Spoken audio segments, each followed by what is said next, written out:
let's not start the show with vomit. Let's start with the tears, because the tears were flowing, and then the points were. Last night in Dallas for Luka Doncic, my man. You know, this is real. Honestly, guys, I'm not like a starstruck individual, but I did run into Steph Curry a couple years ago. I was like, Steph, I got to get a photo. You know, there's only a handful of athletes I do that for, and Luka Doncic is right there at the top. I am so in awe of this guy. To watch him crying pregame back in Dallas last night, sitting on the bench, and then he comes in and just starts dropping threes. Folks, it was a phenomenal event last night in Dallas. You don't see this often, and I'm so happy for Luka Doncic. You guys know I'm a Laker fan, obviously, but watching him watch that tribute video, and P.S., there was a lot of skinny Luka in that tribute video. He has put on some weight, no doubt about it. We'll get to Nico Harrison and why he traded him shortly, but then Luka just comes out. Look at him cooking. Step back three, AD, how you like that? It was a masterclass from Luka. 45 points. I guess you'd say his best game as a Laker. It's only game 27, folks. That's like 1/3 of a regular season with the Lakers. Luka was cooking all night. Lakers get the win. And I believe last night's game was pretty much a blueprint for what we'll see in the playoffs. Luka early set the tone. He's fresh. Nobody can guard him. I'm sorry. Even though he's heavier than he used to be, nobody can guard Luka Doncic. And then, Luka gets his rest. LeBron comes in late as the closer. 14 for LeBron in the fourth. Lakers inch closer to that coveted third seed. And if you look at what Luka did in the first half, he had 31 points. The Mavs starters had 35. Luka was phenomenal. And after the game, here's Luka talking about the tribute video and his return to Dallas. So many emotions. When I was watching that video, I was like, there's no way I'm playing this game. But, all my teammates had my back. They were really supporting me, so I really appreciate that. Folks, it was an event like we haven't seen before in sports, okay? Most of these guys who leave their franchises do it willingly, voluntarily. I want out. LeBron departs Cleveland for Miami. I'm taking my talents to South Beach. But when he went back to Cleveland, the vibe was hostile. The environment was tense. It was like, oh, this could get ugly. Let's not anybody do anything stupid. And it was just like not a great atmosphere, okay? And then Kevin Durant, right? Starts his career in Seattle and then Oklahoma City. And then he decides, I'm out.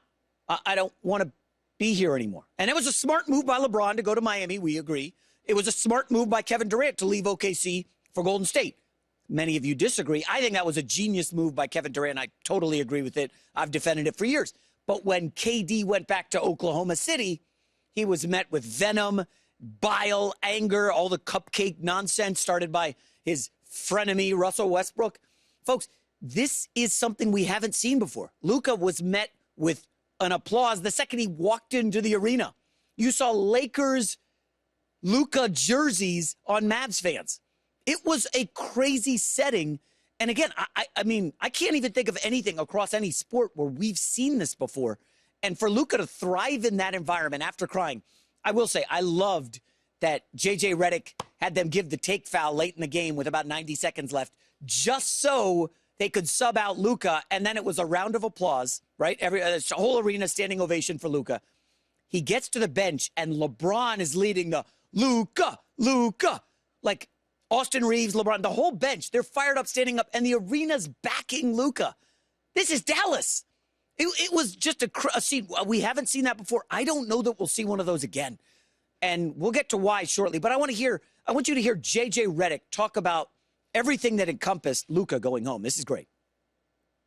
The moment with the tribute video and him sitting by himself and getting to actually live that and live in the moment and allowing himself to be vulnerable and his teammates supporting. Some of his teammates got emotional. Some of the coaches got emotional. It was a beautiful moment. I thought the video was great, but I think just his ability to then go perform, lights turn on. He's teary-eyed still as we walk out on the court for the tip ball. To have the emotional resolve to then go put on that kind of performance, it's superhuman. That's a great way. J.J. Redick is so good, by the way, as a Lakers coach. Love him. And I saw an interesting stat from ESPN. Last night was the first time Dirk Nowitzki attended a Dallas home game since the trade, okay? He went to Luka's first game with the Lakers, okay? This is his first game at a Dallas, at the arena since they dealt Luka. What does that tell you? And this is the other angle I want to get to. I talked earlier this week about I'm a risk taker by nature, whether it's moving my family across the country, quitting my job to start a website. You know, obviously I like gambling. I enjoy going to Vegas. I don't know what word I would use to describe my sports gambling habits. I like prolific, but, you know, not every season is winning. I'm a risk taker. And I think a lot of people in this industry are. You kind of you put yourself out there. I'm on national TV talking about how I love Steph Curry and Luka Doncic. Like, this isn't normal behavior. Nor is what Nico Harrison did in Dallas trading Luka Doncic. Now, we drilled down on this in the morning meeting, trying to figure out, like, A, can they rebound from this? And B, like, where do you go from here if you're Nico Harrison? And I started thinking about it. I was going to have my morning donut, but it didn't show up in the dressing room this morning. I don't know. I guess they forgot it. You know, I've been needing some sugar energy to get fired up for the show. Cowherd's on magnesium. I've been using donuts. And I just wonder if Nico Harrison has such a bad spot right now for himself. There were fire Nico chants throughout the arena last night. It's like, Luka, we love you. Nico Harrison, fire Nico. And then they have the video of him in the tunnel just standing there stone-faced like, oh my gosh, what am I going to do to dig out of this hole? I don't know that they can get out of it. And stop with the, hey, Kyrie's going to come back from the ACL maybe by the All-Star break next year. It's going to be fine. Folks, they've got Kyrie and AD as their nucleus. Those are two guys who are often injured. They've played together for 25 minutes. That's it on the court since the trade. And I started to have this moment of clarity, and I'm like, wait a minute. Nico Harrison has been a big swing guy. He took a big swing for Kyrie, and it worked when he was opposite Luka Doncic. Then the next year, he goes out and gets P.J. Washington and Daniel Gafford, and everybody's like, I don't know about those guys. They haven't done anything. Those swings worked. Dallas got to the finals.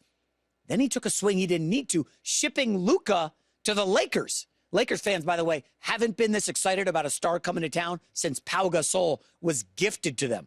Didn't we get the Statue of Liberty from, like, Paris or something? Gosh, I probably butchered that. But it felt like that's what their teams are just handing the Lakers stars. Here's Pau Gasol. Here's Luka Doncic. And I don't know if Nico has any way out of this.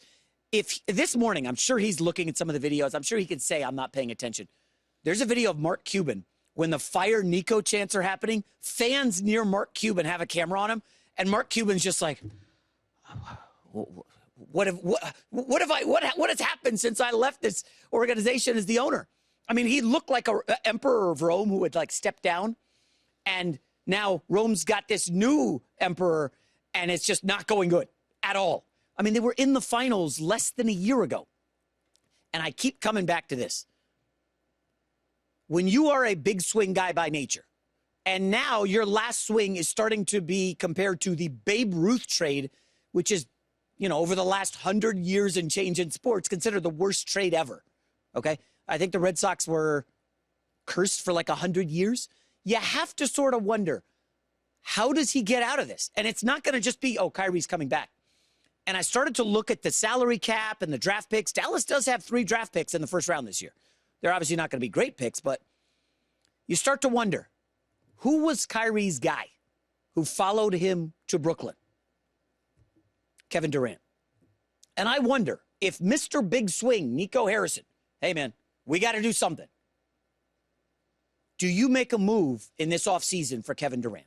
Now, you could be compounding your mistake. You know, us investors, we love compound interest. Nico Harrison is the gambler who's down big and decides, hey, can I get the title to my car? Let me toss that in there. Here's my watch. And he's just trying desperately to dig out of a hole.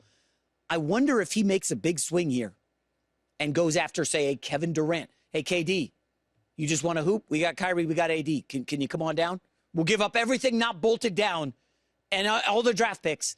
Give us Kevin Durant. They need to do something because at this point, this has to be a franchise low for the Mavs since, you know, the Roy Tarpley days back in the 80s. That was a mess. I won't even get into it. But I've always been a Luka Doncic fan, and to see him cry on the bench because they traded him. It's very clear, people. He did not want to go. I'm not saying he didn't want to go to the Lakers, but he loved it in Dallas. He was Mr. Dallas. There's videos of him with the cowboy hat on, howdy partner. Like, he had embraced his new city. They loved him. And then one guy, or the owner, there's some debate as to who was the driving force, but it was pretty clear, like, hey, let's get rid of Luka. And I get it on some level. He does look heavier than he did in his first 3 years when he was cooking everybody in the league. But folks, historically, this is going to go down as one of the biggest screw-ups in NBA history. I mean, you could deny it all you want. If Luka's able to stay healthy, he's on track to be a top 10 player all time. That's just a fact. If you look at the numbers, he is on track to be a top 10 player all time. Now, obviously, will the titles come with him? We'll see. I think they're going to the finals this year. I think the Lakers with Luka, LeBron, Austin Reaves, they're looking at the number 3 seed. And I'm sure you guys saw what else happened around the league last night. Golden State Warriors lose at the buzzer. And now in the play-in, it's almost like the stars are aligning for Luka and the Lakers. So, Alex, you cried last night as like I Luka. said, I'm an emotional person. And when you followed that whole trade situation and you saw how heartbroken Luka was and shocked Luka was with the trade situation, you could tell how much it meant to him. And when you see like a big guy, an athlete who is all the media around him allow himself to get that emotional, how do you not get emotional? Yeah. And it's just, again, like you were just talking about, it's not Nico, it's the ownership. I have like a way more conspiracy theory like idea to this whole trade situation. Like, it's not like it's not his weight. It's not like his play. He's one of the greatest like futures and players right now in the NBA. Like, I think it's ownership, and they own casinos and they want to build a casino complex, and you're not going to be able to do that. Dallas isn't letting them do it right now. It's not working out. So you can't like threaten to move the team or try to get what you want if you have a championship team and one of the best players in the NBA on your team. Like, follow the money. Like that's where my eye is here. Like, they're not trying to win. Yeah. Like, it was trying to do the opposite situation. But just to go off the Luka situation, there was a really cool stat I saw last night, and he's only the second player with a 45-point game for and against the same team in the NBA season since Wilt Chamberlain. Yeah, I think only other player to do that. The staff just notified me we have sound of the Fire Nico chants, and I get fired up for chants, guys. I don't mind leading a chant on the sideline for my daughter's volleyball team. Here's the Fire Nico chants from last night.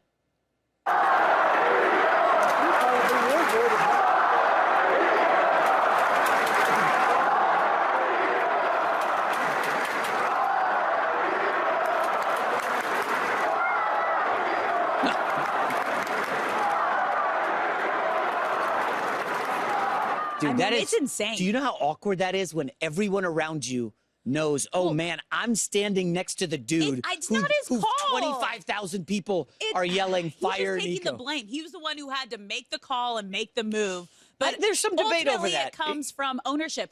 You heard Mark Cuban, like when he was asked about it years ago, he's like, you'll find me getting a divorce from my wife before I trade Luka. I get it. There's some people in the meeting like an ownership this situation. morning who think the owner was behind it. Yes. I don't know that the owner's smart enough. He's just a money guy. Nico loves Kyrie, loves AD, has known them for years. I don't so you're saying he's a money guy. They own casinos. They are one of the richest owners. Well, they're going to be down 9 figures, sports. Alex, based on, according to an ESPN story, their merch is down. That's the nothing. Ticket sales are down. They and want a most casino importantly, complex. The That's sponsors, the biggest thing that they want. The sponsors are bailing on the Mavericks. That's like chump change. Chump change for them. Oh, my gosh, this is bad. They want to move locations. Yeah. They so coming up next casino. year on The Herd, did one NFL superstar give us a sign yesterday he could be on the move? Not good news for an AFC team. That's next.